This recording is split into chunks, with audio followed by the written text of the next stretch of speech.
ভালো আছে তো? হ্যাঁ ভালো আছি, তাড়াতাড়ি কিছু নিয়ে আসেন।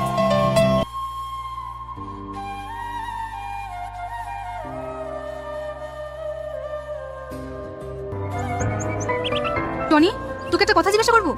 হ্যাঁ দিদি। তুই যে প্রতিদিন এই জিনিসগুলো নিয়ে আসিস, এগুলো কি সত্যি আমার আব্বা পাঠায় নাকি তুই নিজে থেকে নিয়ে আসিস? হ্যাঁ, বাপ কি মেয়ের উপর রাগ করে থাকতে পারে? বাবুজি আপনাকে অনেক ভালোবাসে, মানুষের লজ্জার খাতিরে আসতে পারে না। দেখেছো, আমি তোমাকে বলিনি আমার আব্বা ওরকম মানুষ না, আমাদের ঠিক একদিন মেনে নেবে। অবশ্যই মেনে নেবে। থাকে দিদি, আমার ওর বাড়িতে অনেক কাজ আছে, আসি। ভাইটাকে খেয়ে যা। না না দিদি, অন্যদিন এসে খেয়ে যাবো। এই টনি দাঁড়া। বলেন বাবুজি। প্রতিদিন বাজার করতে কি তোর এত দেরি হয় কেন? সত্যি করে বল তুই কোথায় যাস? না না বাবুজি, আমি কোথায় জানি তো, আমি বাজার করে চলে আসি। তুই ডাহা মিথ্যা কথা বলছিস। তুই ওই কুলাঙ্গারটার বাড়িতে যাস। না না বাবুজি, আপনার কোথায় ভুল হচ্ছে, আমি কেন ওদের বাড়িতে যাবো? ঠিক আছে, আমি তোকে সাবধান করে দিলাম, যাস না যখন বলছিস। আমি যেন কোনোদিন শুনতে না পাই তুই ওদের বাড়িতে গিয়েছিস।